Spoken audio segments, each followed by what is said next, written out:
Hey, what's up, everybody? Welcome to Activate You. And guess what? This is actually an honor, man. I met this guy about 5 times in my whole entire time being here in Nebraska. And every time I see this guy, he's like a beacon of light. You know what I'm saying? People love him. People surround themselves. I mean, I don't think everybody likes this guy, but I'm saying, though, most people do like this guy, right? Hey, what are you going to do, right? You can't please everybody, bro. Jake, you're the man, bro. How are you? I'm doing very well. Thank you for having me, Glenn. Yeah, thank you for it's good to pulling up see today. you. You too, man. It was really easy to connect with you. Like Bro. you were, dude, I love your energy. So right away, I was like, Tom like Cruise, this guy. GQ, Fly Guy. We got the entourage. We're gonna have, man, bro. Listen, I already know, right? Like I could already imagine a day in the life, or just a trip to like Miami. Let's just say, yo. Oh, sure. It'll be a great time, bro. I already know that. So let's talk about you for a second, bro. Listen, we had a conversation earlier. All right. About how when we were kids. Yeah. We didn't know that entrepreneurship was going to be a part of our future. Yeah.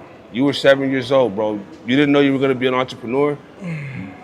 Though you're an entrepreneur today, what were you doing back in the day when you were a kid? Yeah. So the origin story of Jake. It's interesting, how I've discovered, who I am, what I'm all about, my purpose, and things like that, which I think everybody, has to go through in their journey. But thinking back, I've always been entrepreneurial minded. Lots of people tell me like, oh, Jake, you have this natural disposition. And I had no clue what they were talking about. Thinking back to, I think it was like first or second grade, I had learned this crocheting method in art class to crochet using yarn. These little necklaces, on our hands. And I thought it was the coolest thing ever. And it was like this neat little designer thing. And I taught my little brother, who was, 18 months younger than I am, how to do it. And I was like, hey, we could sell these on the bus. So we made a few. Yeah, I love that. And we were like, hey, we're going to sell them for 50 cents a piece. And then I told my brother, I'm like, hey, if you sell them, you get to keep a quarter. He was lit. So I think we had 2 sales. My brother made both of them. Nice. And so anyway, it was short-lived, but that's dope though. But it was still lived though.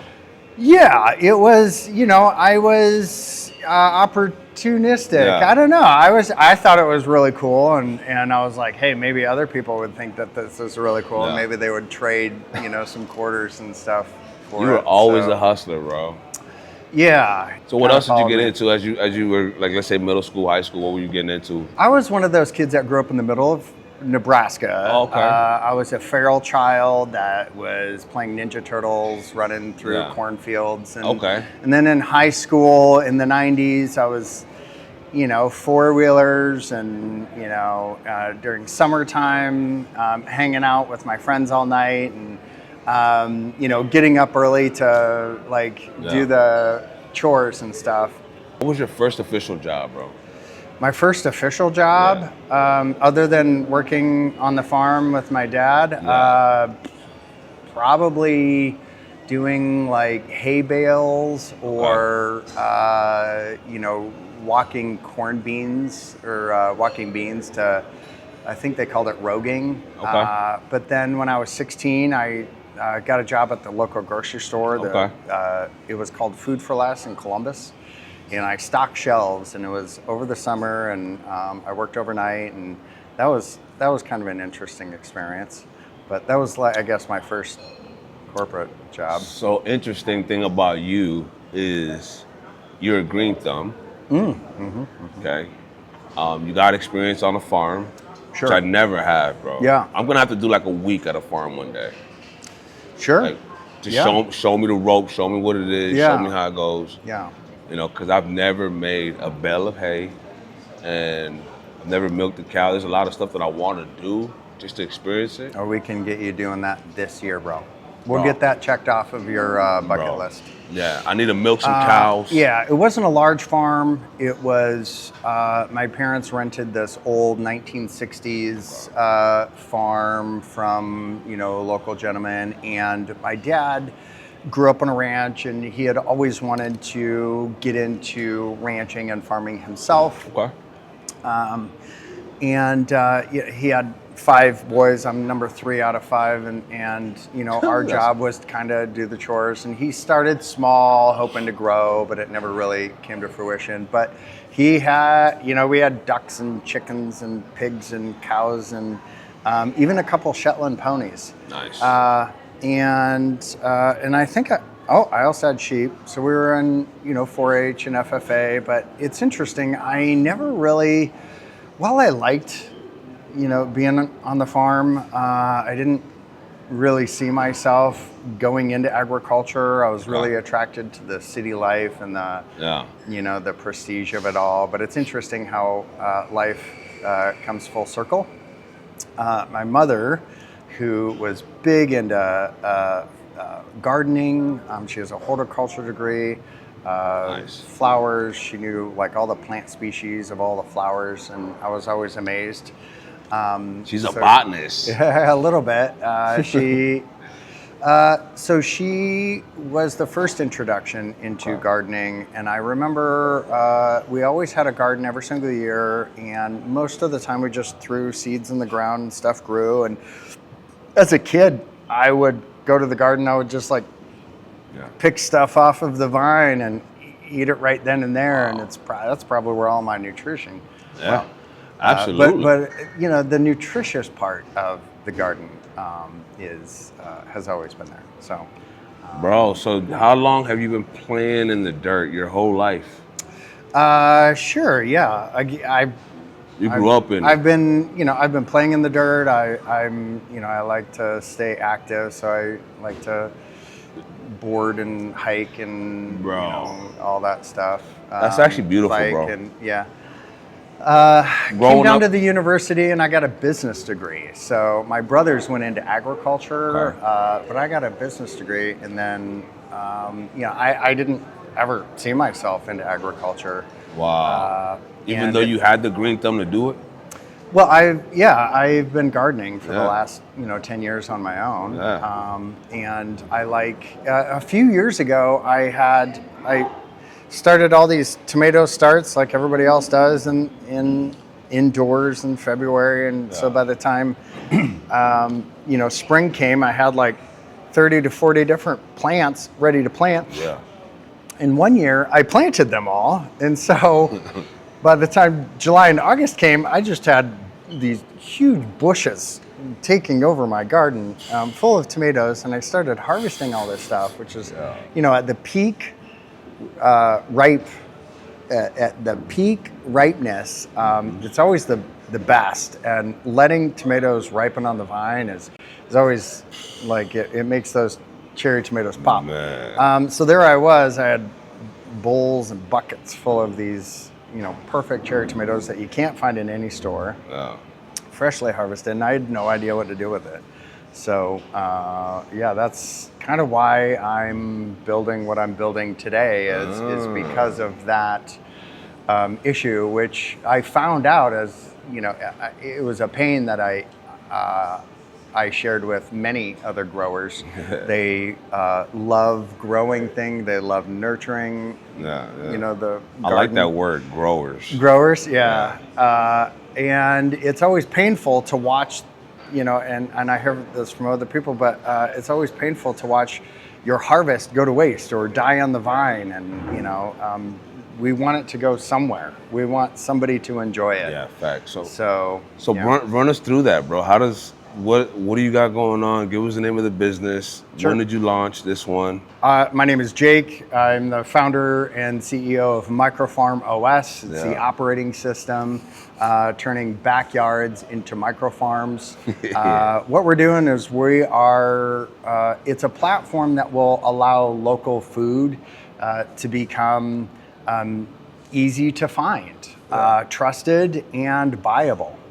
Because right now there's millions of people that garden in some capacity all over the United States, and some estimates somewhere between 50 to 70 million. And not everybody is really good at it, but there are some that have really transformed their backyard into little micro farms, and they produce way more than they could ever eat, and even more than they could ever can or preserve. And so there's lots of people that have a surplus, but there's no really coordination layer to be able to get that surplus to the people who could use it, eat it, want it. So there's no, so really our platform is an operating system that will kind of coordinate that whole thing. It'll coordinate the timing. It'll make the invisible visible. You know, because one thing that I discovered in the process of, you know, working on this idea is that many people want to buy local, but they don't know where the farmers are. Exactly. And even if they did, they don't know what they're growing. Yeah. And most importantly, they wouldn't be able to buy because they don't know when it's available. So when I was interviewing a restaurateur, I asked him, like, why don't you buy local? And he told me those three things. He's like, I don't know where farmers are. I don't know what they're growing. And I couldn't plan for my menu next week because I don't know when it's available. Wow. So I'm like, okay. Interesting. So that's exactly what we're delivering in our first iteration. So is there an app component to all of this? Yes, there's an app component. Okay. I love that. Has it been launched yet, or are you still working on it? Not officially launched. Okay. We are days away. Oh, yeah. And we'll probably be days away for a few weeks. But that's fine. That's how long. That's normal. Is it? Yeah. For Apple? I mean, we set an audacious goal, and but it's really awesome. So there are. So quite simply, it's an operating system that kind of coordinates local micro producers. Yes. So we're tapping into an overlooked, untapped resource. Okay. People who have, you know, gardens in their backyard to small urban plots, like the size of a lot or larger or I've whatever. seen them around. Right, and then cottage food producers. Okay. So You said cottage food? Cottage food, yeah. Okay. Cottage food is like shelf-stable foods that are made in home kitchens. So think of like homemade food, breads, teas, jams, dried. The whole nine. The way they package everything. Yeah, well, it's a specific niche. It's not all types of food, but if you just Google cottage food types, that's, you know, there's every state in the union has cottage food laws around it. And every state's a little bit different. For the most part, you know, anyway, the app allows these producers to create a profile, to log their food, and list what they have. And then for growers, you know, there's simple tools that can help them plan, prepare, and execute. So they can log their seed data, and the system can help predict. And there's other tools to help, you know, anticipate future harvests. I love that. But also present it when it's available. Yeah. And so. Well, because there's a shelf life on that That's right. produce. Yes. So produce is and that's the thing that we're bringing to market. Is we're bringing to market something that you can't find in the grocery stores, Super fresh. It's garden fresh food that was harvested this morning. Yeah. You can't find that anywhere else. So, nowhere. I love that as a conscious eater. I love that. You know what I'm saying? Because I do love a nice salad with fresh everything on it. Right. You know, even some homemade salad dressing. I love that. You know what I'm saying? Versus, you know, the typical bottle that you use. If someone can whip up some, you know, a nice olive oil, throw it in there. Do you know where your food is grown? Man, bro, you know what? This is a freaking good topic. Where do you source your ingredients? No, so bro, look, I know about the Monsantos with the seeds, the seeds that pop once and that's it. You know what I'm saying? The pesticides on the food. So I go to one particular location, which I'm not finna give y'all right now, but I go to one location where I get all my stuff. I have a butcher. They do everything. Yeah. Right. Yeah, and that's very common. Most people don't know where their food comes from. They go to the grocery store. That's where the food is in their community. Maybe a farmer's market. Yeah. But GMOs though. Sure. And so they go to these grocery stores and they have no clue how it was grown, who actually grew it. And, for the most part, people have no other way to source their ingredients. So they have to hope and trust that the grocery store has done their due diligence, and the grocery store has to hope and trust that the supply chain has done their due diligence, and but nobody really knows. And nobody knows. Consumers today the trend is more and more organic, transparent. Consumers are looking for food that they can actually trust. Yeah. Because you hear all kinds of stuff of, chemical use or industrial agriculture. It's the cost of industrial agriculture is catching up to us. It is scary out there, bro. It can be. It can be. No, it is, bro. Now that I'm thinking about it, we're talking about a topic that when you think about it, this shit goes deep down a rabbit hole, bro. What does? The food, where our food is coming from. And who's managing our food and who's producing our food. Yeah. It's a huge, I don't think about it, bro. You're actually disrupting the old system, which I love. Because the new system needs to come about. Sure, you can call it disrupting. How about supporting or strengthening? I like that better. Oh, thanks, bro. I like that better. One thing is true. 5-6 years ago, when the pandemic happened, everybody found out how fragile our food system really is, especially cities and the leaders. What? And it's interesting, the essential workers that were essential were who? Do you remember who the essential workers were? I'm thinking the medical professionals were definitely essential, the police officers, the firefighters, the grocery stores workers. Yeah. So it was hospitals and grocery stores, and the police and firefighters.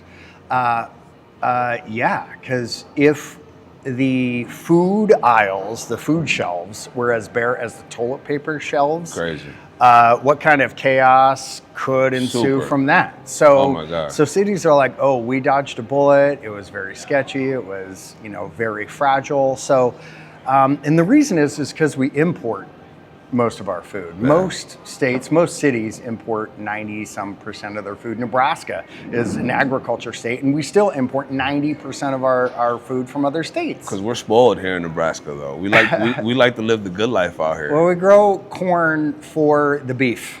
Yeah. And plastic and ethanol. Yeah. But you got to admit, I've been to a lot of places, and I'm sure you have too, but we have it pretty good out here in Omaha, bro. Sure. In Nebraska. Yeah.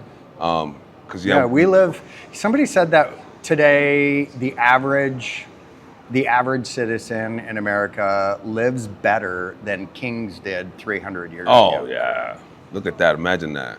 And that's the cool thing is modern agriculture, industrial agriculture has gotten us to this point, and the conveniences that we have. We can have avocados and dragon fruit and pineapple almost on a weekly basis. That's amazing. It's amazing. Almost anywhere in the world, too.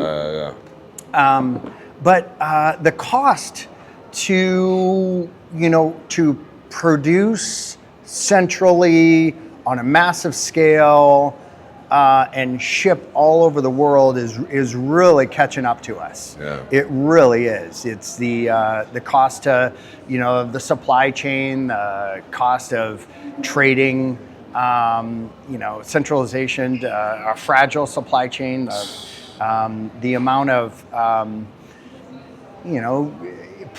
industrial practices that takes to produce food. Bro. Is catching up to us. Yeah. So it's interesting how now is the perfect timing for local food to to come about. So I'm really excited about bringing this solution to to a problem that many cities have all over the United States and all over the world. But just to my community here in Lincoln and Omaha, to be able to just kind of bring it home, to be able to bring garden fresh food to my dinner table, where I could source from people that I know and trust, and I know how they're growing it or how it was made with no fancy chemicals that I have no clue what's in it. Bread is supposed to have like 3 ingredients. Bro, I hate it, bro. But so I would love for all bread to have 3 ingredients. Yeah, only, but I mean, doesn't. It's like what, salt, water, and flour. And I go out of my way to find multi-grain bread these days. Like that's where I'm at right now. Jake, so tell us, bro. What advice would you give a young entrepreneur trying to get into the game today, bro? That's a good question. The things that served me well were getting involved, just being around, get into the community, go to the mixers, the open coffees, the happy hours, just be around people. I would say the other thing is be a student of the game, but just know that you're not gonna absorb all this information all in one shot. So develop a habit now of like daily, like I'm gonna learn a new concept, I'm gonna read something, I'm just gonna start learning about, if it's software or technology or, just whatever. Be a student of the game. And then probably the third thing would be read books. Get into the habit of reading a book. Really guard what you feed your mind. Are you feeding your mind doom scrolling, hate and high emotional stuff, or are you feeding your mind, books written by authors who've studied other greats, Ryan Holiday, I'm a fan of, Stoics and Marcus Aurelius, and I'm actually, the current book that I'm reading is by Master Shi Heng Yi. His book is the Shaolin Way, and in that he talks about the 5 hindrances, and that little golden nugget in that book has really helped me to kind of deliver. Even in this space, so you'll be surprised where you'll find the golden nugget. So I think if you do those 3 things, you can't help but find success. But it's not easy, and know this, that it takes a lot of hard work, and so you have to be like, okay, I know that it's going to be a lot of hard work, right? I know, like if you were going to climb the mountain, for example. Let's say the end goal is to be able to see the view at the top of the mountain. Actually, this is the example in the book, the Shaolin Way.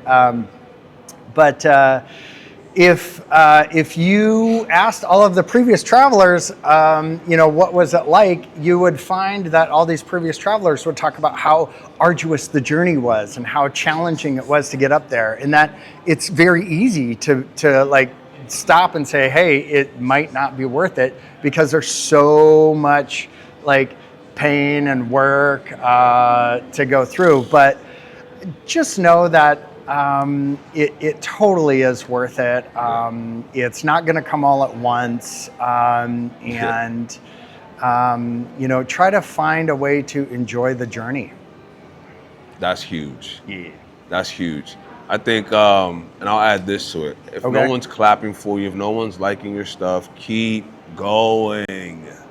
Please, kids, please go. Please keep going. So, Jake, how can the community get behind you, bro? They can help us spread the word. They can go to MicroFarmOS.com and sign up for a waiting list.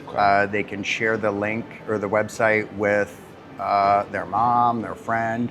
You know, if you know of somebody that's growing food, has too much surplus, somebody that makes cottage food bread and wants to earn an income on the side out of their kitchen, they can sign up, they can create a profile, they can start earning, they can start feeding their community. And it's going to take all of us. It's not just going to be me.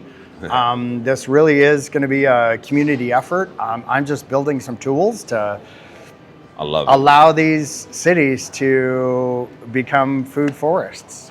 I love it, bro. So tell us one more time, give us your website and give us give us your website. How can they get in contact with you? Yeah, MicroFarm OS.com, or all the socials, MicroFarm OS, run Instagram and Facebook and TikTok and all the socials. Okay. But yeah, share the message. If you just share the website, that would be awesome. Saying, hey, you know, you can earn money. If you can, it's interesting how I mean, you think about what people can do today. They can earn money with an empty bedroom on Airbnb. They can earn money driving with Uber, and now they can earn money with their food. Yeah. With good food, quality food. Yeah, authentic, trusted food. Transparent food. Yeah. You'll know who made it, how it was made, and when it was harvested. Yeah, those things you can't get in the grocery store. And again, I can't wait. I'm not here to dog on grocery stores. We're definitely going to need the food system. We need it now. We're just here to strengthen the whole thing. Give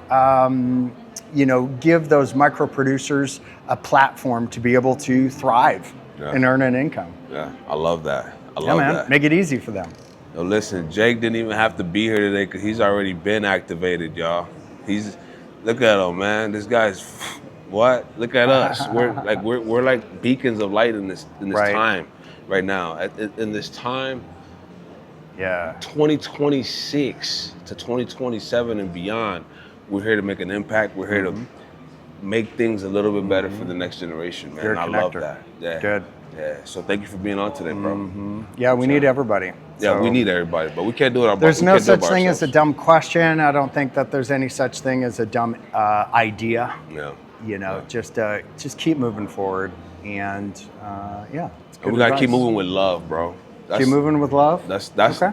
Because what you're producing is a form of love if you're feeding someone really good quality food. Yeah. So let's keep doing it. Thanks for having me. Yo, bro, thank you for being really excited to be here. It's an honor, bro. Thank you. Thank you. And we're out of here, guys. Later.